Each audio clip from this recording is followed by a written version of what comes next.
Sú var tíðin að sannleikurinn var frjáls, þegar orð Guðs skein eins og leiðarljós, en menn hungrar völd og myrkrið félli við kirkjuna. Þeir mega aldrei lesa hana, þeir mega aldrei vita sannleikann. Þeir þögguðu niður í ritningunum og hlekkjuðu sannleikann bak við múra valds og ótta.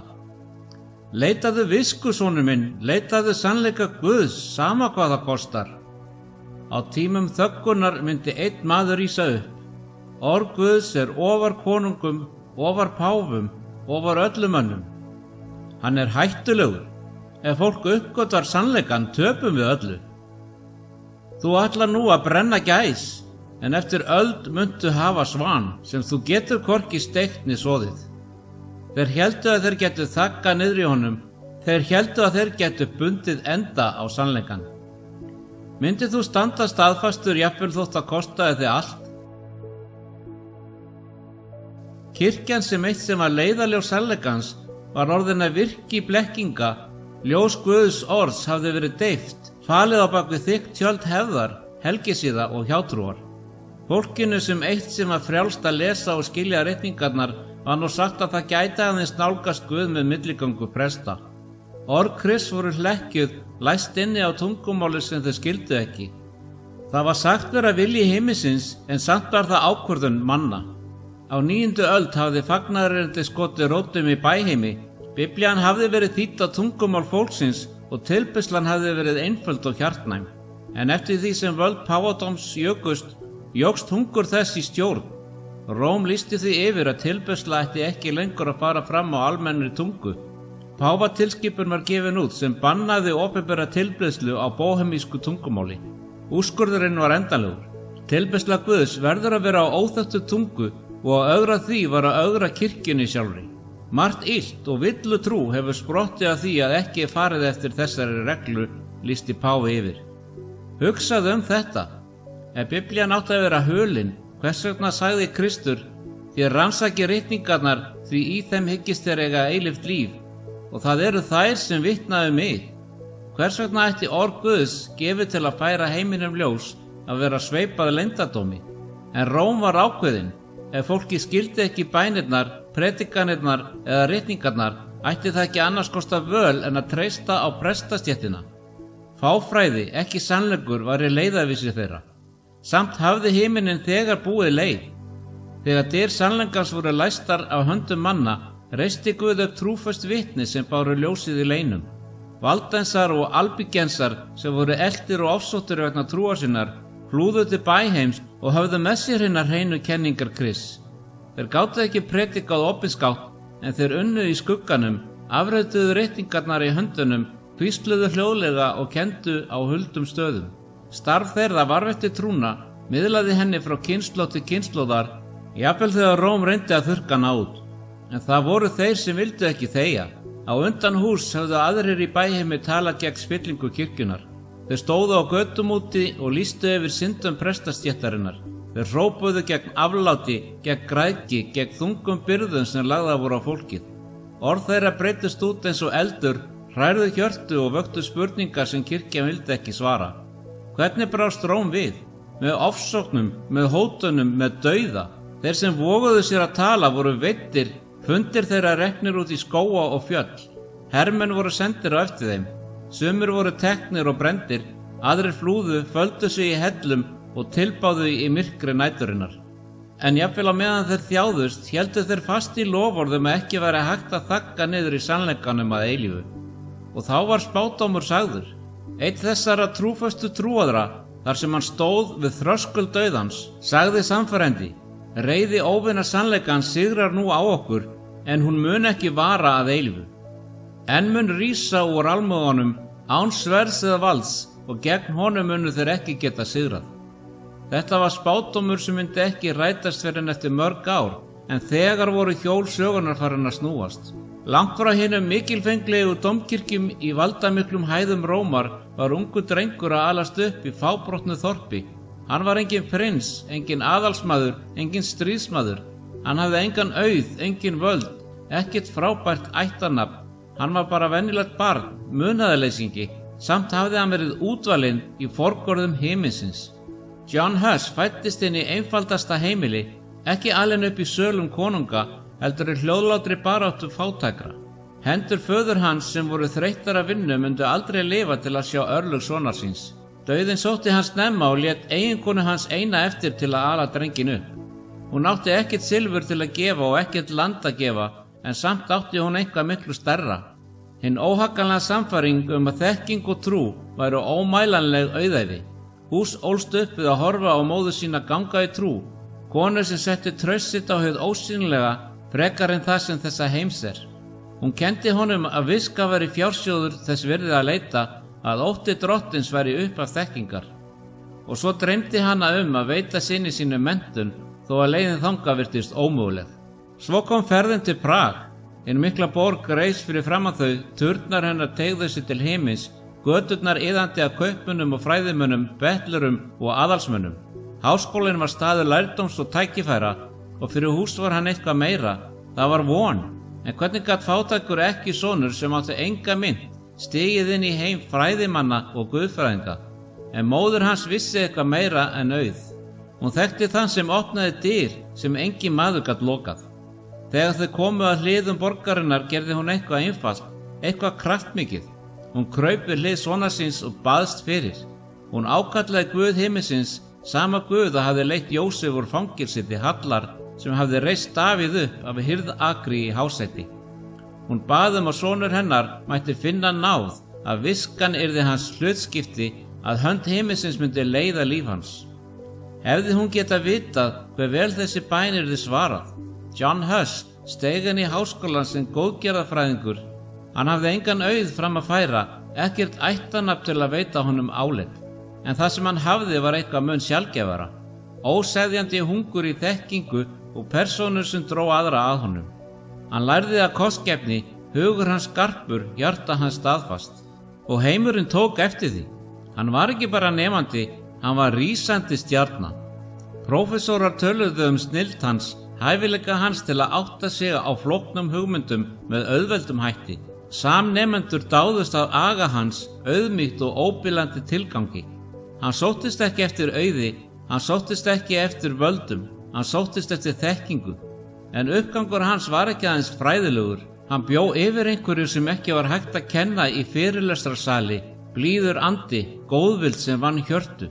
Hann var ekki stoltur og fyrirleit ekki þá sem fyrir neðan hann voru. En fátæki fræðimaður sem hafði komið inn í háskólan með ekkert nema bæn, var brátt eitt bjartasti hugur hans. Og svo áður en hann hafði áttað sig á því, var hann orðinn meira en bara nemandi. Hann var kennari, leiðsögumaður, rödd. John Huss var prófessor og síðan rektor háskólans, þar sem hann hafði eitt sem verið auðmjúkur góðgerðarfræðingur. Nafn hans sem áður var óþekkt var nú nefnt með aðdáun. Ekki bara í Prag, heldur langt út fyrir landamæri þess. Fyrirlestrar hans voru fullir af áhugasömum nemendum sem héngu í orð hans. Hann var ekki bara lærdómsmaður, hann var maður sem hvatti aðra til að leita sannleikans sjálfir. En á þessu stigi var sannleikur hans enn sannleikur Rómar. Hann var trúr sonur kirkjunnar, hlýðinn þjónn kenninga hennar. Hann játaði syndir sínar eins og honum var sagt, framkvæmdi helgisiðina sem honum var fyrirskipað og leitaði andlega blessana sem aflátin lofuðu. Þegar kirkjan kallaði á föstu, fastaði hann. Þegar bjöllurnar hringdu til játningar, kraup hann. Þegar tilskipanir páfa voru lesnar, hlustaði hann með lotningu.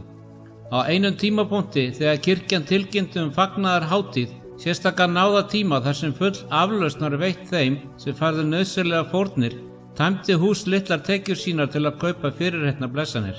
Hann þráði fullvissu hjálpræði, fullvissu að hann væri réttlátur frammi fyrir Guði. Hann trúði því að í gegnum kerfið sem hann þjónaði gæti sál hans fundið frið, en gerði það? Hann var enn maður að leita, maður sem teygði sig eftir einhverju rétt utan seilingar. Hann var trúr, tryggur og einlægur, en það var spurning sem myndaðist djúpt í hjarta hans, spurning sem hann þorði ekki enn að tjá.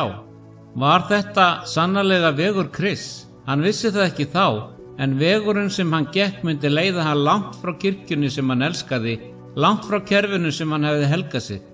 Því á næstu dögum myndi heimur hans breytast að eilífu. Hölunni yfir augum hans yrði lyft, Hlekkir hefðarinnar myndu brotna og rödd Guðs myndi kalla hann út úr myrkrinu og inn í ljós sannleikans. Ungi fræðimaðurinn sem eitt sinn hafði haldið fast í helgisiði Rómar átti fljótlega eftir að standa gegn þeim. Sá maður sem leitað hafði lausna í afláti myndi koma til að fordæma þau. En auðmjúki prestur sem hafði þjónað kirkjunni dyggilega myndi einn daginn hrista sjálfan grunn hennar.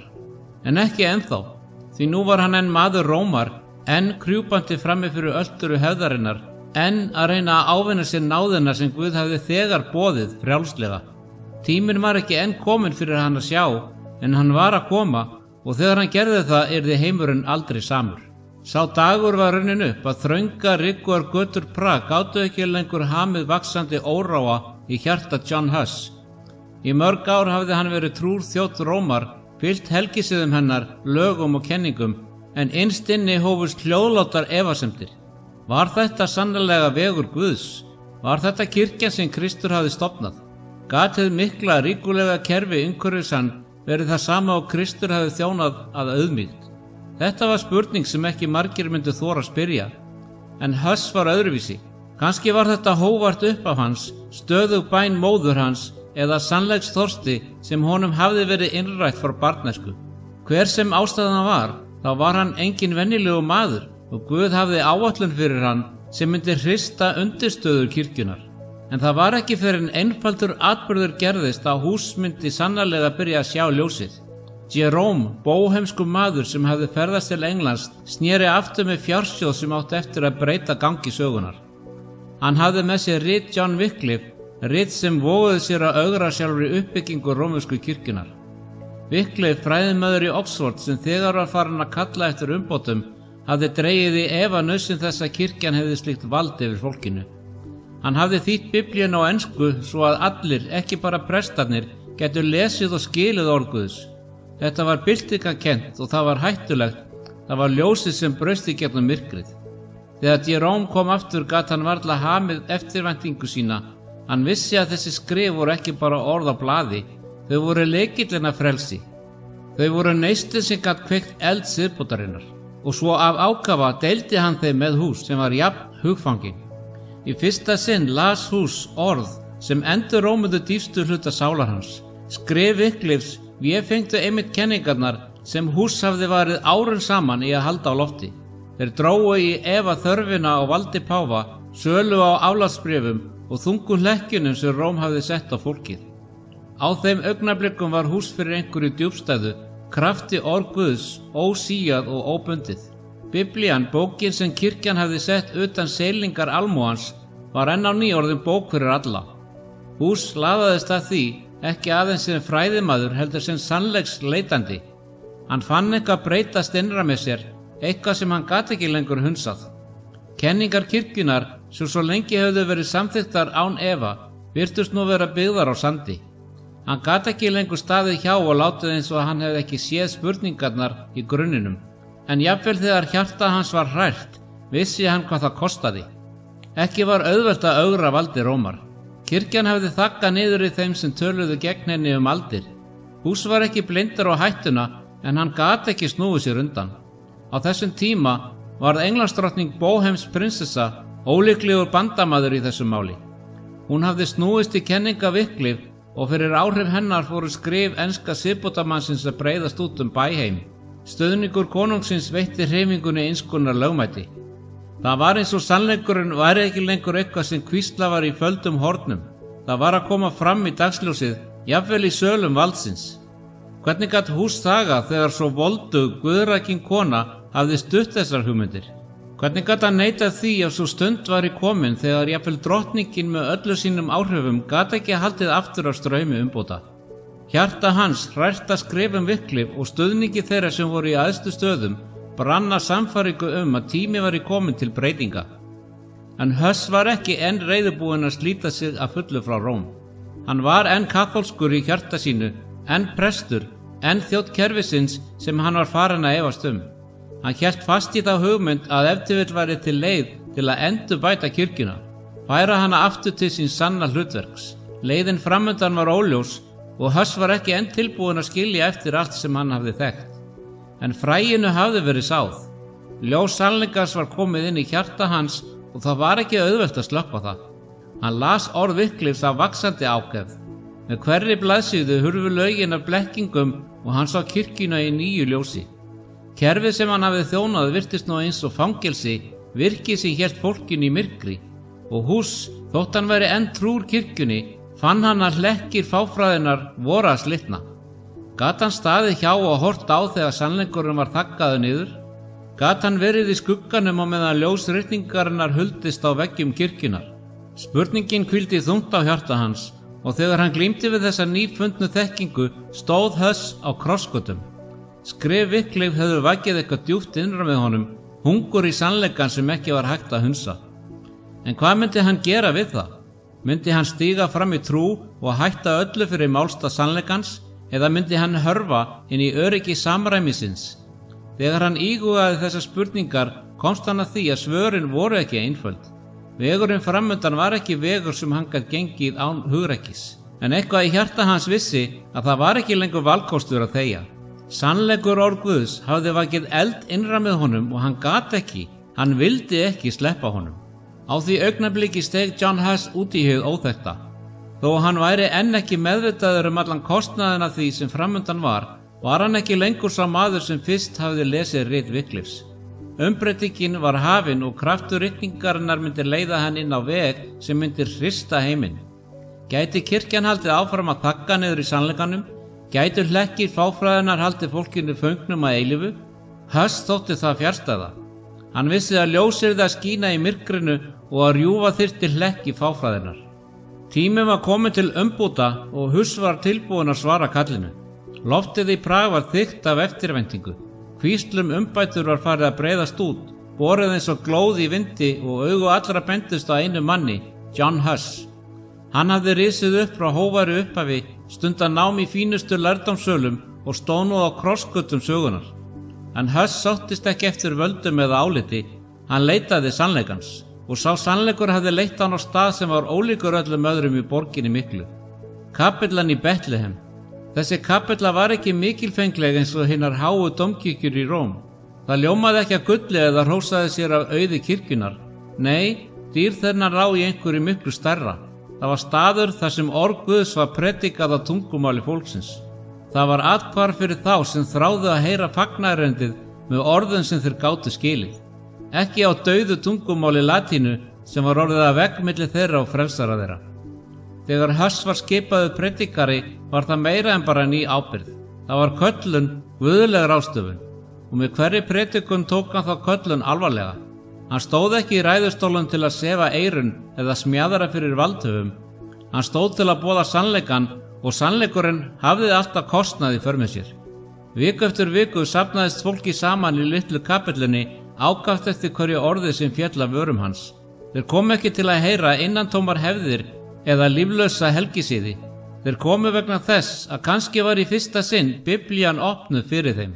Huss talaði ekki á háleitu og flóknu máli fræðimannana, heldur með skýrleika mann sem hafði séð fjötra blekkingana og þráði að rjúfa þá. En það sem hann boðaði var hættulegt. Hann talaði einfaldleika fagnaðarerindisins. Hann lýsti því yfir að engin prestur, engin páfi, ekkert jarnest vald geti veitt slíkt hjálpræði. Það var gjöf sem Kristur sjálfur gaf frjálslega. Hann ávitaði spillinguna innan kirkjunar og benti á græðgi og hroka prestastéttarinnar sem lifði í auðæfum á meðan fátækir þjáðust. Hann fordæmdi sölu aflátsbréfa og kallaði það grimmilega blekkingu sem rændi fólk bæði trúsinni og lífsviðurværi. Og hann lét ekki þar við sitja.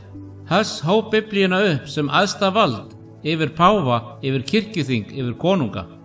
Við getum ekkert gert gegn sannleikanum nema fyrir sannleikan, listi hann yfir og fólki hlustaði.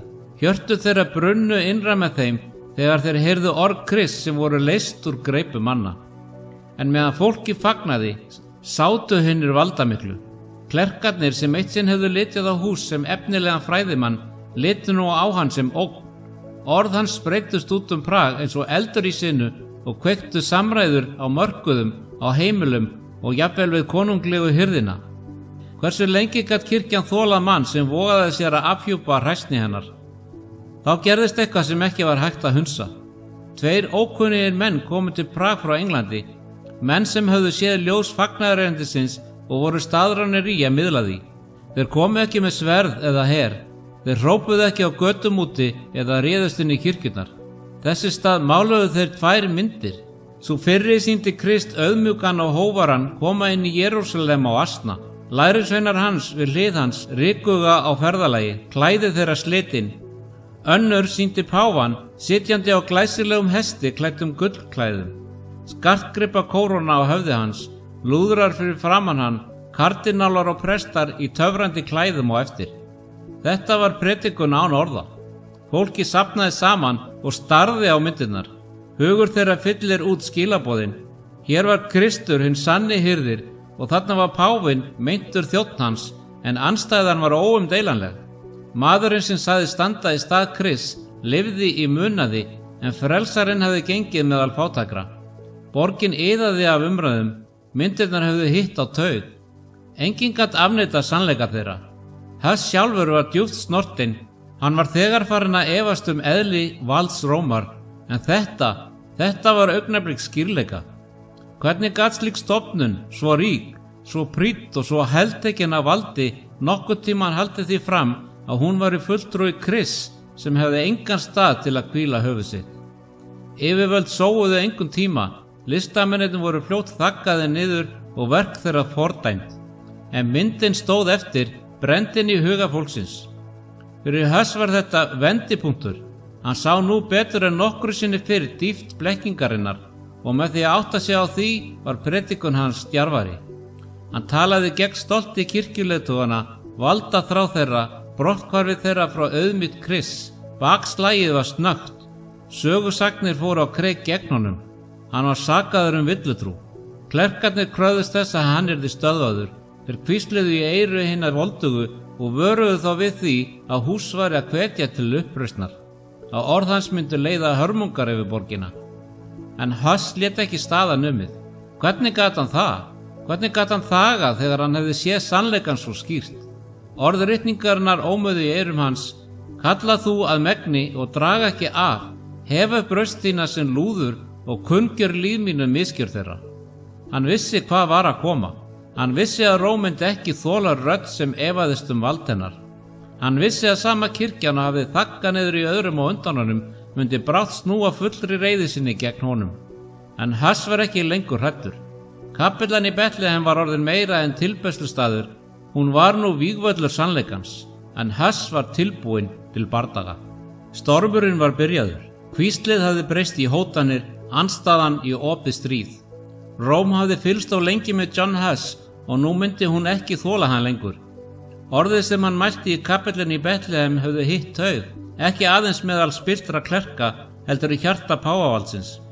Þegar Huss lyfti ritningunum upp og lýsti því yfir að þær veru æðsta valdið, var hann ekki aðeins að ögra græðgi prestana, hann var að slá á rót alls kerfisins. Kirkjan hafði lýst sig rödd Guðs á jörðu, loka orðið í trúar og hjálpræðismálum.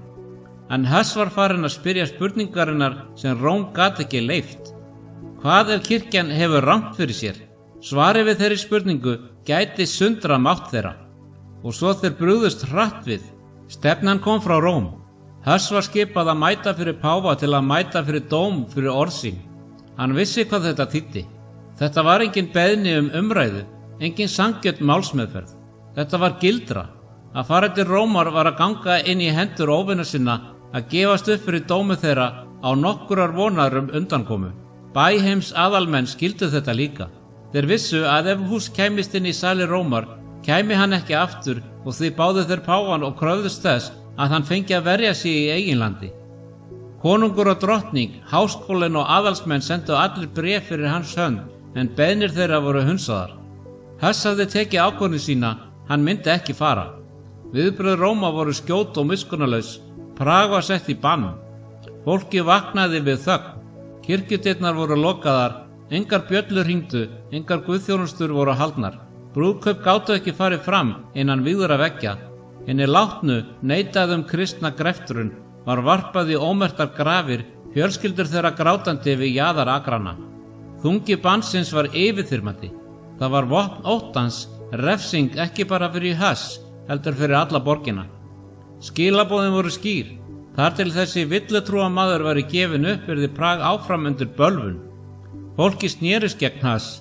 Margir sem eitt sinn hefðu hlustað ákátt á hann bölvuðu nú nafni hans. Hvers vegna þurfum við að þjást vegna hans, kröfðust þeir.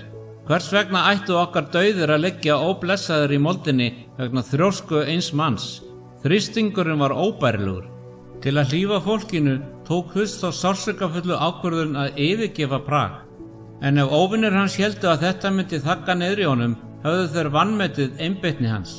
Huss fór ekki í felur, hann flúði ekki af hræðslu.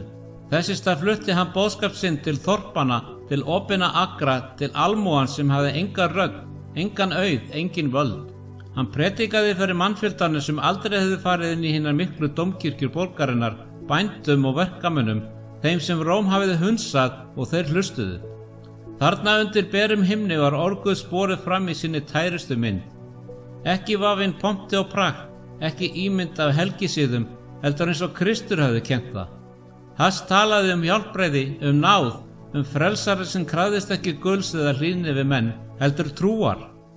Fagnaðar erindi var lifandi og fyrir marga var þetta í fyrsta sinn sem þeir heyrðu það í raun og veru. Við getum ekkert gert gegn sannleikanum, aðeins fyrir sannleikan. Því meira sem Róm reyndi að þagga niður í honum, því meira breyttist orð hans út. Þeir ráku hann úr ræðustólnum en gátu ekki stöðva rödd hans. Þeir ráku hann út úr borginni en þeir stækkuðu aðeins áhorfendur hans. Ekki var hægt að binda sannleikann. Og jafnvel þegar hann predikaði, jafnvel þegar hann sá fagnaðarendi skjóta rótum og stöðum sem hann hafði aldrei náð áður, glímdi Huss við ósýnilega baráttu í eigin sál. Þrátt fyrir alla andúð sína á Róm hafði hann ekki enn slitið sig að fullu frá henni. Hann leit enn á kirkjuna sem brúður Krists. Hann trúði enn djúpt í hjarta sínu að vald þess væri guðlega ákvarðað. Hann var ekki að berjast gegn kirkjunni sjálfri, aðeins gegn misnotkun hennar og spillingu. Hann vildi sjá hana hreinsaða, endurreista, en hvernig gat óskegul kirkja, fulltrúi Guðs á jörðu, boðið mönnum að synga? Það var spurning sem ásótti hann. Hann hafði alltaf trúað því að hlýðni við kirkjuna veri hlýðni við Guð. En nú var hann ákærður, ekki af heiðingjum, ekki af óvinum Krists, heldur af sjálfri stofnuninni sem sagðist tala fyrir hann. Ef kirkjan var sannarlega leit af heilögum anda, hvers vegna refsaði hún þó þeim sem einfaldlega vildu fylgja ritningunni? Hann sneri sér að Biblíunni til að fá svör og þar á síðum hennar fann hann skýrleikann sem hann hafði leitað að. Kirkjan var ekki hafin yfir orð Guðs. Henni var ætlað að þjóna henni, halda henni uppi. En hvað gerist þegar kirkjan sjálf víkur frá því orði? Gæti það enn gert tilkall til guðlaus valds ef það stæði í andstöðu við kenningar Krists? Sannleikurinn var óumflýjanlegur. Ritningin, ekki páfinn, ekki kirkjuþing, ekki hefðir manna var æðsta valdið. Það var skilningur sem hristi hann að innsta kjarna. Það var ekki það sem honum hafði verið kennt. Það var ekki það sem hann hafði alltaf trúað. En það var sannleikurinn og hann gat ekki snúið sér frá honum. Ákvörðun hans var tekin. Hann myndi standa á orði Guðs, sama hvað það kostaði. Öldum saman hafði kirkjan lýst sig sem loka rödd, endanlegan dómara kenninga. Það hafði gert tilkall til valds til að fyrirgefa syndir, veita hjálpræði, ákveða hverjir kæmust inn í himnaríki og hverjir eru dæmdir. En Huss hafði séð sannleikann. Kraftur hjálpræðisins tilheyrði ekki Róm, það tilheyrði Kristi einum. Hann vissi hvað þetta þýddi. Að lýsa yfir slíku var að lýsa yfir stríði. Róm vildi ekki láta þetta standast. Huss hafði tekið ákvörðun sína. Nú myndi stormurinn byrja fyrir alvöru. Kallið var komið. Kirkjuþingið í Konstans hafði kallað eftir því að John Huss stæði frammi fyrir þeim og svaraði fyrir kenningar sínar, yrði dæmdur af þeim mönnum sem hann hafði afhjúpað. Þetta var ekkert boð viðræður, ekkert tækifæri til sanngjarnara réttahalda. Þetta var snara, vandlega lögð, hönnuð til að þagga niður í honum að eilífu. Viðvaranirnar komu fljótt. Vinir, aðalsmenn og fræðimenn hvöttu hann til að fara ekki. Þeir sáu gildruna fyrir það sem hún var. Aðrir á undan honum höfðu verið lokkaðir í faðm Rómar með loforði sanngjarna meðferð, aðeins til að vera fordæmdir miskunnarlaust. En Huss stóð fastur.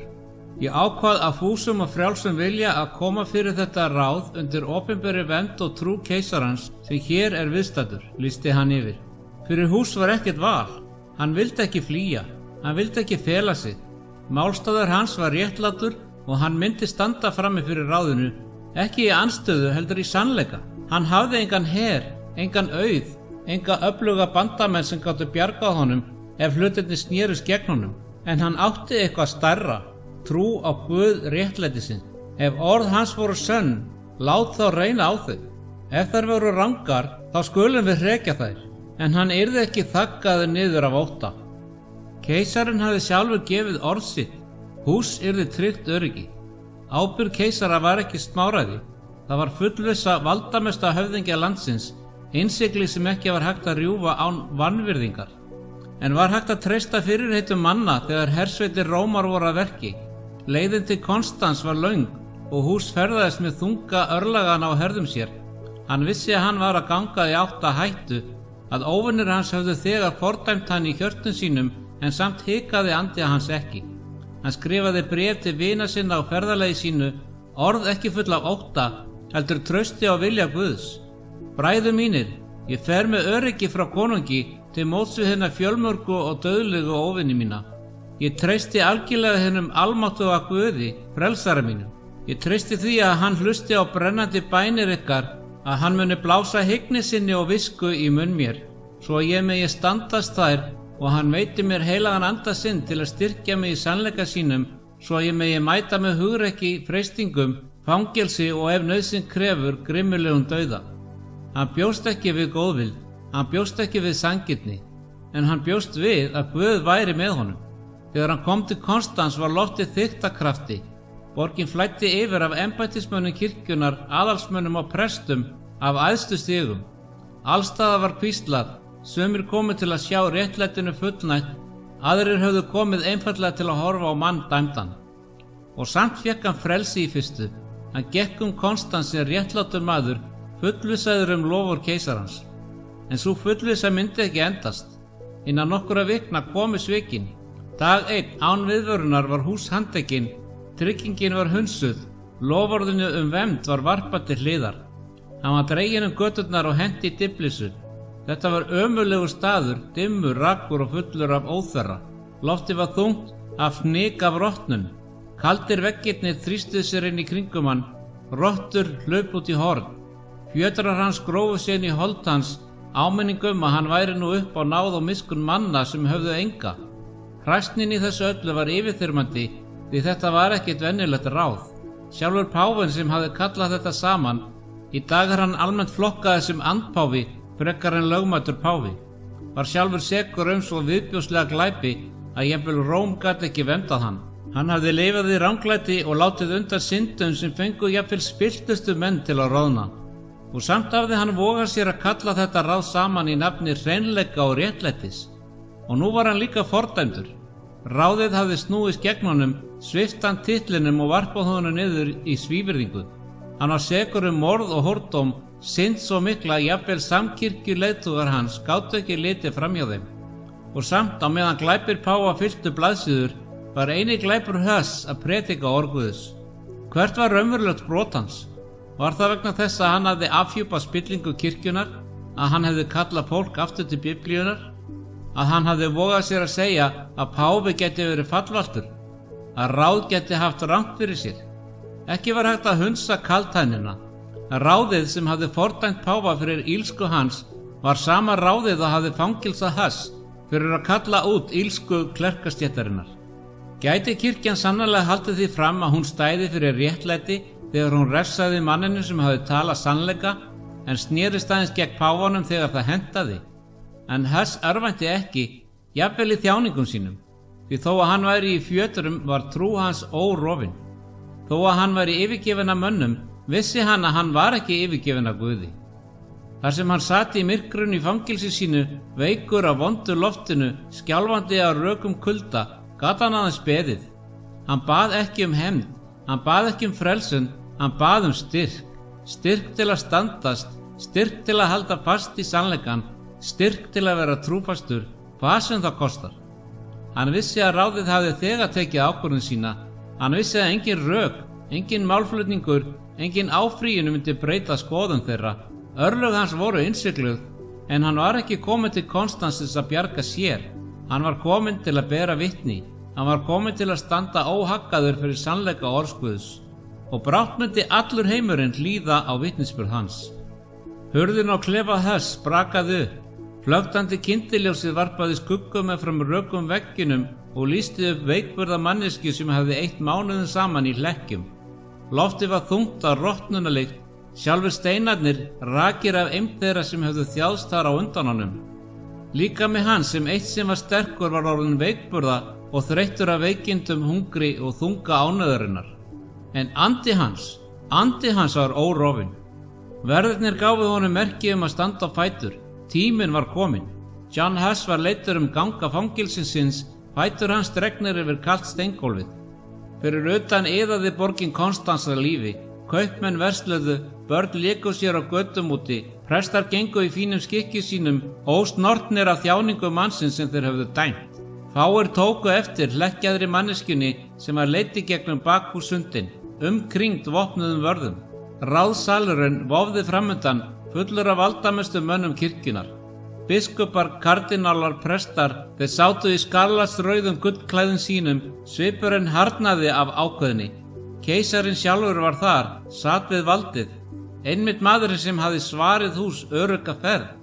En það var ekkert örugt hér. Huss var hrint fram, hann hneigði sig ekki, hann þrápaði ekki. Hann stóð einfaldlega og litaðist herbergið og virti fyrir sér andlit þeirra sem voru komnir til að verða vitni af örlögum hans. Þögn féll yfir herbergið, svo kom krafan. Aftur kallaðu, hafnaðu kenningum þínum, játaðu mistök þín, virtu vald kirkjunar. Huss lyfti höfðinu, rödd hans, þótt hún væri veik eftir margra mánaða þjáningar, hljómaði skýrt. Hvaða villu á ég að hafna? Ég veit ekki að ég sé sekur neinar. Biskuparnir trúðu ekki anstöðu hans. Hér stóð hann, maður með engan her, ekkert hásæti, engan auð, fangi, maður sem þegar hafði verið dæmdur. En samt stóð hann eins og þeir væru fyrir rétti. Þeir þrýstu aftur á hann. Ef hann aðeins myndi draga tilbaka, yrði lífi hans hlíft. Hann gat gengið frjáls. Það var hægt að endurreisa hann inn í kirkjuna. Það eina sem hann þurfti að gera var að afneita orðunum sem hann hafði boðað. En hvernig gat hann það? Hvernig gat hann svikið sannleikann sem hann hafði barist fyrir? Hvernig gat hann afneitað orði Guðs, sjálfum grunni trúar sinnar? Að afneita væri að svíkja Krist sjálfan. Salurinn bólnaði út af röddum, ásökunum, hótunum, kröfum, en Huss var óhaggaður. Örlög hans höfðu þegar verið innsigluð. Hann var ekki kominn til Konstans til að bjarga sjálfum sér. Hann var kominn til að bera vitni. Loka úrskurðurinn var lesin upp. Dauði af eldi. Muldur breiddist út salinn. Sum andlit voru porhert, ósnortin að grind dómsins, en aðrir snéru sér undan, gátu ekki mætt augum mannsins sem þeir voru að senda til dauða. Biskuparnir héldu áfram með hendur sínar prestklæðin sem hann var enn í. Smátt og smátt afklæddu þeir hann klæðum hans, athöfn sem átti að sýna að hann væri ekki lengur hluti af kirkjunni. Svo kom síðasta háðið. Þeir settu háan pappírsmýjar á höfuð hans. Á það höfðu þeir málað djöfla og andlit þeirra full af ásökun. Að framanverðu feitletraði stafir, Arg Heretic, hlátur prestastjættarinnar bergmálaði salinn. Huss hrökk ekki við. Hann laut ekki í höfði af skömm. Þess í stað lyfti hann augnaráðinu til himins og talaði, rödd hans stöðug. Með mikilli gleði mun ég bera þessa svívirðinga kórónu þín vegna, ó Jesús, sem fyrir mig bar þyrni kórónu. Skrúðgangan hófst. Götur Konstans voru fullar af fólki. Sumir eru ákafir í sjónarspilið, aðrir horfa á í þögulli sorg. Huss gekk með reisn. Fjötrar hans klirruðu við hvert skref. Staurinn vofði yfir framundan þegar hann var undirbúinn. Klossinn staflaði hátt. Prestur steig fram í síðasta sinn. Játaðu og við munum hlífa þér. Huss hristi höfuðið.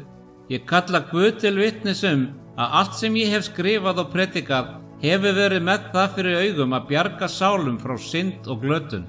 Og þess vegna mun ég með mikilli gleði staðfesta með blóði mínu þann sannleika sem ég hef ritað og predikað. Böðlarnir bundu hann við staurinn og vöfðu þykkum reipum grannan líkama hans. Kyndlinum var lyft, eldurinn brakaði til lífsins, logarnir sleiktu við hinn. Reykur lagðist upp í loftið og hitinn varð óbærilegur. En yfir eldinum heyrðist annað hljóð. Rödd hans hækkar í söng. Jesús, sonur Davíðs, miskunna þú mér. Aftur og aftur söng hann, rödd hans óhagganleg. Eldurinn jókst, reykurinn þykknaði og rödd hans hrakaði. Varir hans hreyfðust enn og mynduðu bænarorðin, jafnvel þegar logarnir gleyptu hann. Svo loksins var þögn. Jörðin skalf ekki, himnarnir opnuðust ekki. Borgin Konstans hélt áfram eins og ekkert hefði í skorist. En eitthvað hafði gerst. Ráðið taldi sig hafa eitt villutrúamanni, en í sannleika sagt höfðu þeir kveikt eld sem aldrei yrði slökktur. Jafnvel á síðustu stundu sínum hafði Huss talað sýn, draum sem hafði komið til hans í klefa sínum. Hann hafði séð kapellu, einmitt þá þar sem hann eitt sinn hafði predikað, veggi hennar þaktir myndum af Kristi. En í draumnum komu menn og byrjuðu að þurrka út þessar myndir og þurrka þær burt eins og þær hefðu aldrei verið. Huss hafði hort sorgmætur á, en svo gerðist eitthvað annað. Nýjar hendur birtust, margar hendur, og þær byrjuðu að mála myndirnar upp á nýtt, bjartari og skýrari en áður. Og rödd talaði til hans, þeir hafa viljað eyða því, en það mun verða málað í öllum hjörtum af miklu betri predikurum en mér. Huss hafði skilið, starfi hans myndi ekki ljúka með honum. Þótt orð hans verið þögul á því augnabliki myndu þau rísa aftur. Aðrir myndu taka upp málstaðinn. Sannleikurinn yrði ekki þurrkaður út og sagan átti eftir að sanna að hann hafði rétt fyrir sér. 100 árum síðar átti ungur maður að nafni Martin Luther eftir að lesa verk Huss og heimurinn yrði aldrei samur. Glóðin við aftöku Huss hafði varla kólnað þegar fréttir bárust af nánasta vini hans og fræðimanni Jerome frá Prag. Fréttirnar voru eins og rýtingur í sál hans. Huss var horfinn, brenndur á báli, svikinn af mönnum sem sögðust þjóna Kristi, en Jerome hafði gefið loforð. Áður en Huss var farin til Konstans hafði Jerome sagt að ef þú lendir í einhverju hættu mun ég koma þér til aðstoðar. Nú var Huss fallinn og þó að það var of seint að bjarga honum vildi Jerome ekki rjúfa loforð sitt. Án þess að hika hélt hann af stað til Konstans, vitandi vel hvaða hætta beið hans. Hann naut ekki vermda keisara. Hann hafði engar konunglegar tryggingar, enga aðalsmenn sem bárust fyrir hans hönd. Hann hafði aðeins einbeitni sína og óbilandi tryggð við sannleikann. En sannleikurinn eins og hann átti eftir að komast að var hættulegur hlutur í Konstans. Leið og hann kom sá hann borgina iða af fjandskap. Loftið var enn þykkt af fnyk af brennandi holdi. Minningin aftöku Huss var fersk í huga þeirra sem höfðu orðið vitni að henni. Óttinn greip hann. Hann áttaði sig á því að hann hafði gert mistök. Það var of seint að hjálpa Huss. Og núna var hann sjálfur veiddur í gildru. Hann flúði borgina í vonum að sleppa óséður. En óvinir hans fylgdust með. Þeir eltu hann, tóku hann á veginum og drógu hann aftur til Konstans í hlekkjum. Jerome var hent í dimmt og kæfandi fangelsi. Hann fékk ekki þær stuttu blekkingar sanngjarna meðferð sem Huss hafði fengið. Það var ekkert frelsi í upphafi, engin opinber yfirheyrsla á götum borgarinnar. Þessi stað var honum samstundis varpað í þjáningar. Klefinn var verri en dauðinn. Það var ekkert sólarljós, ekkert ferskt loft, aðeins að rakir veggir diflisunar og nagandi nærvera hungurs og þorsta. Óhreinindi fyrri fanga lituðu enn gólfið. Dagar breyttust í vikur í mánuði. Líkami hans og styrkur dofnaði. Hann var leiddur fyrir ráðið, veikburða, hungraður, órakaður, augu hans hol af þjáningu. En þeir hefðu ekki komið með hann hingað til réttarhalda. Þeir hefðu komið með hann til að brjóta hann. Ráðið hafði séð hvað gerst hafði með Huss. Huss hafði neitað að afturkalla orð sín, staðið trúfastur í trú sinni og var orðinn píslavottur. Ráðið vildi ekki annan píslavott, þannig að þeir unnu í huga Jerome og snéru hnífi óttans dýpra inn í sál hans. Þeir sögðu honum frá kvöl staursins, hægum bruna, óbærilegum þjáningum. Þeir buðu honum flóttaleið, afneitaðu trúðinni, afneitaðu villum viklif og Huss og við minnum hlífa lífi þínu. Hann hikaði. Mánuðurnir í fangilsinu höfðu gert sitt verk. Kvalir einmanaleika myrkurs og hungurs. Það hafði slitið hann á þann hátt sem jafnvel hann bjóst ekki við. Loksins á veikleika stundu dró Jerome tilbaka. Hann afneitaði kenningum Huss. Hann lýsti því yfir að hann væri undirgefinn valdi kirkjunnar. Hann bjargaði lífi sínu tíma. En leið og þessi orð yfirgáfu varir hans var engan frið að finna. Þessi stað var hann haldinn kvöl sem var dýpri en nokkur líkamleg þjáning sem hann hafði mátt þola. Samviska hans brann heitari en nokkur logi sem eitt hafði Huss. Hann hafði svikið vin sinn, hann hafði svikið trú sína, hann hafði svikið Guð. Hann var enn fangi og fangarar hans litu nú á hann sem brotinn mann. En þar sem hann sat einn í klefa sínum hóf andi Guðs verk sitt. Dag eftir dag glímdi hann við skömm sína. Hvað hafði ég grætt? Nokkur ári viðbót, frestun frá eldinum. En hvað var lífið ef það var keypt með hugleysi? Hvað var öryggi ef það þýddi að yfirgefa sannleikann? Þá rann upp fyrir honum skilningur. Hann hafði fengið eitthvað sem Huss hafði ekki, annað tækifæri. Ráðið sem var fullvissað að þeir hefðu brotið hann, kallaði hann fram enn einu sinni. Þeir bjuggust við undirgefni. Þeir bjuggust við manni sem nú var í trúr málstað þeirra. Þessi stað fundu þeir mann endurfæddan í hugrekki. Frammi fyrir ráðinu stóð Jerome, ekki sem fangi sem bað líf, heldur sem vitni sannleikann. Þið fordæmið Wycliffe og John Huss, lýsti hann yfir, ekki vegna þess að þeir hafa leiðrétt kenningar kirkjunnar, heldur vegna þess að þeir brennimerktu með ávirðingum hneykslismál prestastéttarinnar, pomp og prakt þeirra, stolt þeirra og allar löstur prelátana og prestana. Ráðið braust út í reiði. Þetta var ekki sá brotni maður sem þeir höfðu búist við. Jerome sneri sér að mannfjöldanum, rödd hans var stöðug. Af öllum þeim syndum sem ég hef drykkt frá æsku hvílir engin svo þungt á huga mínum og veldur mér svo átakanlegri iðrun sem sú sem ég drýgði á þessum örlagaríka stað, þegar ég samþykkti ranglatan dóm yfir Wycliffe og hinum heilaga píslavotti John Huss, fyrirmynd minni og vini. Já, ég játa það að hjarta mínu og lýsi því yfir mér hryllingi að ég nötraði svívirðilega þegar ég af ótta við dauðan fordæmdi kenningar þeirra. Þess vegna bið ég almáttugan Guð að fyrirgefa mér syndir mínar og sérstaklega þessa svívirðilegustu af öllum. Ráðið trúði ekki því sem þeir heyrðu. Hér var maður sem hafði verið bugaður, en samt hafði hann valið eldinn. Dómurinn kom fljótt, dauði. Þeir drógu hann að störnum, en Jerome gekk eins og hann væri á leið til sigurs, ekki aftöku. Hann brosti til mannfjöldans. Sannaðu fyrir mér út frá heilugum ritningum að ég sé í villu og ég mun taka við því. En enga rökfærslur komu, þessi stað bundu þeir hann við tré.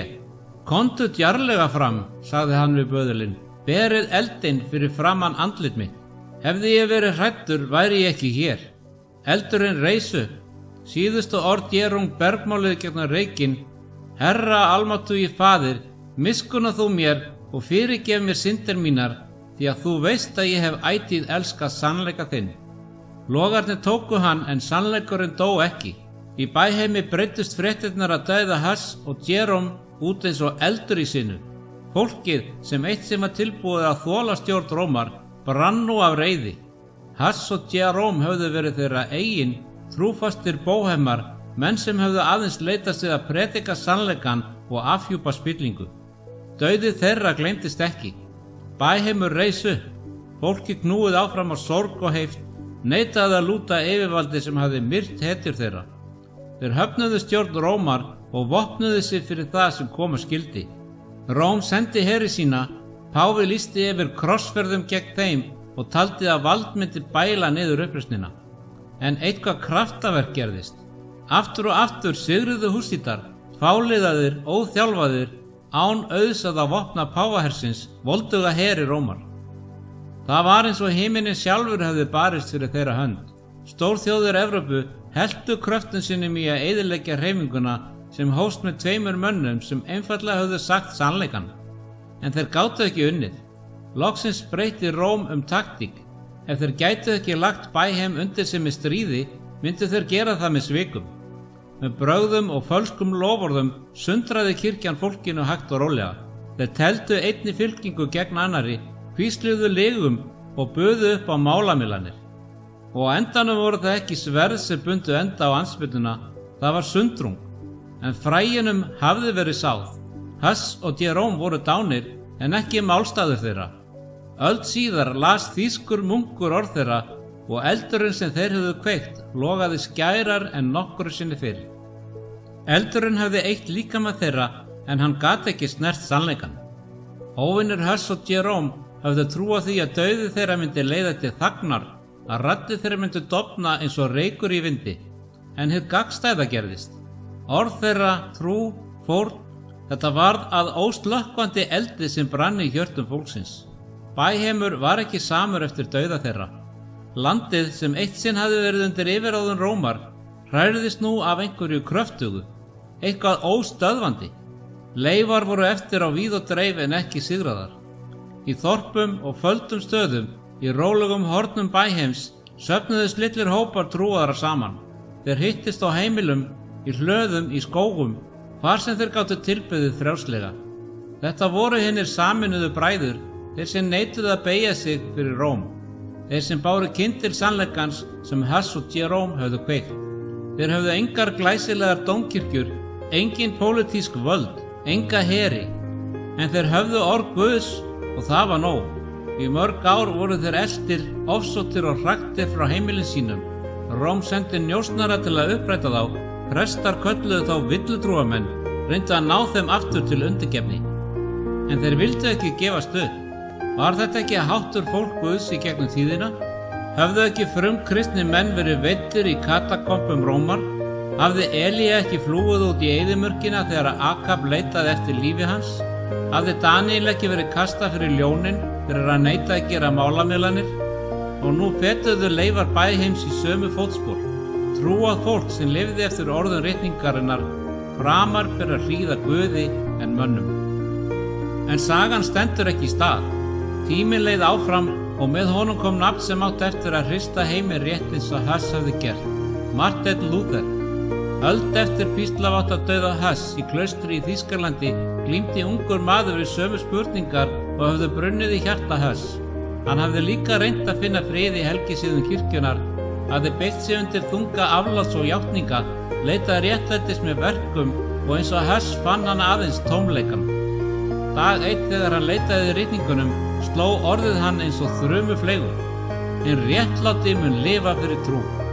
Ekki með afláti, ekki með hlýðni við páfa og ráð, heldur fyrir trú. Lúther sem vissi ekki hversu djúpt rætur sannleikans hefðu þegar verið gróðursettar, gekk sömu leið að Huss hafði farið öld áður. En í þetta sinn tókst ekki að hemja hreyfinguna. Hugmyndir Huss og Wycliffe, sem eitt sinn voru fordæmdar sem villutrú, breyttust nú út eins og eldur í sinu. Prentvélin var komin og með henni hæfileikinn til að deila sannleikanum á þann hátt sem aldrei hafði sést áður. Róm gat ekki lengur læst biblíuna inni. Þeir gátu ekki lengur þagga niður í röddunum sem hrópuðu gegn spillingu þeirra. Lúther las verk Huss og það sem hann fann hrærði hann. Við höfum öll ráfað í villu, lýsti hann yfir. Við öll, þar á meðal páfinn sjálfur. Og ég hef verið að lesa verk John Huss og ég sé að hann var mikill og guðrækinn maður. Nafni sem þeir hefðu reynt að þurrka út úr sögunni, einmitt maðurinn sem þeir hefðu kallað villutrúamann, var nú lyft upp sem málsvara sannleikans. Huss hafði talað þann dag þegar sannleikurinn sem hann hafði kennt myndi rísa upp á ný og nú var það að gerast. Siðaskiptin voru hafin. Rómverska kirkjan sem eitt sem var ósnertanleg skalf nú. Þjóðir risu upp í andstöðu. Prinsar og konungar snéru sér frá valdi páfa. Orð Guðs sem nú var þýtt og prentað komst í hendur almennings. Múrar blekkingarinnar hrundu og sannleikurinn streymdi fram eins og fljót. En spurningin er eftir, hvað með daginn í dag? Höfum við á okkar tímum verið trú orði Guðs eða höfum við eins og á dögum Huss leyft mannlegum hefðum að koma í stað skýrra kenninga ritningarinnar?